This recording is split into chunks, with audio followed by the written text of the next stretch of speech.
স্বপ্নে সাপ দেখলে কি হয়? স্বপ্নে সাপ দেখা কি ভালো লক্ষণ না খারাপ লক্ষণ? এটা কি স্বপ্নদ্রষ্টার জীবনে অনাবিল সুখ শান্তি বয়ে আনবে, নাকি অকল্যাণ আর অনিষ্টতা চেপে বসবে? বিষয়টি নিয়ে বিস্তারিত কথা বলবো আমরা আল্লামা মুহাম্মদ ইবনে সিরিন রহিমাহুল্লাহর তাবিরুল রুইয়া, তাফসিরুল আহলাম, সুলেমানি খাবনামা, ইসলাম আর ফালনামা সহ আরো বিভিন্ন প্রকার নির্ভরযোগ্য কিতাব থেকে। তবে এর পূর্বে আপনাদের কাছে একটি নিবেদন থাকবে, আপনারা যদি আমাদের চ্যানেল কিংবা পেজে নতুন হয়ে থাকেন অবশ্যই চ্যানেলটি সাবস্ক্রাইব করে রাখবেন। আলহামদুলিল্লাহ, আলহামদুলিল্লাহি ওয়াহদা, ওয়াসসালাতু ওয়াসসালামু আলা মান লা নাবিয়্যা বা'দা।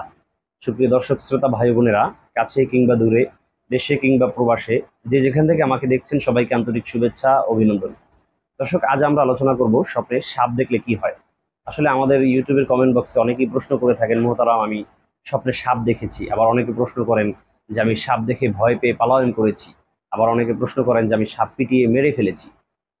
স্বপ্নে সাপ দেখার মৌলিক ব্যাখ্যাগুলো আমরা আজ আলোচনা করব। তো যদি আমরা আল্লামা মুহাম্মদ ইবনে সিরিনের তাবিরুল রুইয়া এবং তাফসিরুল আহলাম এ ধরনের গ্রন্থগুলো দেখি, সেগুলোতে উল্লেখ করা হয়েছে মৌলিকভাবে সাপ দেখার তিনটি ধরন হতে পারে। এক নম্বর হলো যে স্বপ্নদ্রষ্টা আছে, তিনি সাপকে পিটিয়ে মেরে ফেলেছেন, তাহলে সেটা খুবই ভালো লক্ষণ। এর দ্বারা বোঝা যায় যে তার যে শত্রু আছে, সেই শত্রুরা তার কাছে হার মানবে, সেই শত্রুরা তার কাছে একেবারে মাথা নত করে চলে আসবে। শত্রুরা তার শত্রুতা করে কিছুই করতে পারবে না, তার সাথে দুশ্মনী করে কেউ কোনো ক্ষতি সাধন তার করতে পারবে না। পক্ষান্তরে দ্বিতীয় নম্বর যে ব্যাখ্যাটা, সেটা হলো যে স্বপ্নদ্রষ্টাকে সাপ তাড়া করছে, ধাওয়া করছে, তাহলে সেটা মোটেও ভালো লক্ষণ না। এর দ্বারা বোঝা যায় যে শত্রুরা তাকে নিয়ে ষড়যন্ত্র করছে, চক্রান্ত করছে। সেটা ব্যক্তিগত হোক, পারিবারিক হোক, বংশীয় গোত্রীয় হোক, যে কোনো কারণে তার সাথে শত্রুরা রয়েছে, যেই শত্রুরা তাকে নিয়ে চক্রান্ত করছে, ষড়যন্ত্র করছে, তাকে যে কোনো একটা বিপদে ফেলার চেষ্টা করছে। তৃতীয় নম্বর হলো যে স্বপ্নদ্রষ্টা সাপকে মারছেও না, স্বপ্নদ্রষ্টাকেও ধাওয়া করছে না, বরং সাপ নিজ গতিতে আছে। যেমন স্বপ্নদ্রষ্টা একটা পথ দিয়ে হেঁটে যাচ্ছেন, প্রতিমধ্যে দেখা হয়েছে যে সাপ, অথবা নদীর দিকে তাকিয়েছেন, খাল বিল নদ নালার দিকে তাকিয়েছেন, দেখেন যে সাপ ভেসে আছে, তাহলে সেটা দ্বারা বোঝা যায় যে তার শত্রু আছে বটে, সেই শত্রুরা তার বড় ধরনের কোনো ক্ষতি করতে পারবে না, বা তারা কোনো ক্ষতি করার জন্য, ষড়যন্ত্র করা, চক্রান্ত করার জন্য ব্যস্ত হয়ে পড়েনি। অর্থাৎ সাপকে যেভাবে আপনি দেখবেন সেটা আপনার জন্য শত্রু। এখন ভালো দেখলে ভালো, খারাপ দেখলে খারাপ।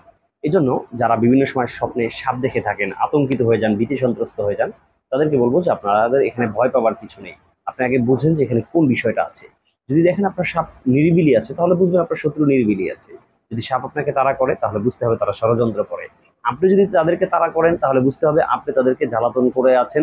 আপনার কাছে তারা হার মানবে, তারা কখনোই বিজয় লাভ করতে পারবে না, পরাজিত হবে।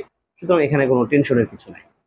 দর্শক, যারা এরকম শত্রুর কবলে পড়ে আছেন, শত্রু আপনাকে নিয়ে বিভিন্ন প্রকারের ষড়যন্ত্র চক্রান্ত করছে, কিন্তু আপনি এর থেকে কোনোভাবেই মুক্তি হতে পারছেন না, একের পর এক আপনার ক্রমাগত বিপদ লেগেই আছে, তাদের জন্য বলবো যে দুরুদে নারিয়ার একটা খতম আছে। এই বিপদ আপদ কাটার জন্য আপনি দুরুদে নারিয়ার এই খতমের আয়োজনটা করতে পারেন।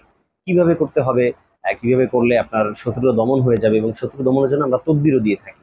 আপনি যদি শত্রুদের নামগুলো দিতে পারেন, অথবা নাম জানা না থাকে নির্দিষ্ট স্থানগুলো বলতে পারেন, সেই নামের উপর আমরা চালান দিয়ে দিব, ইনশাল্লাহ আপনার শত্রু দমন হয়ে যাবে, শত্রু আপনার কোনো ক্ষতি সাধন করতে পারবে না।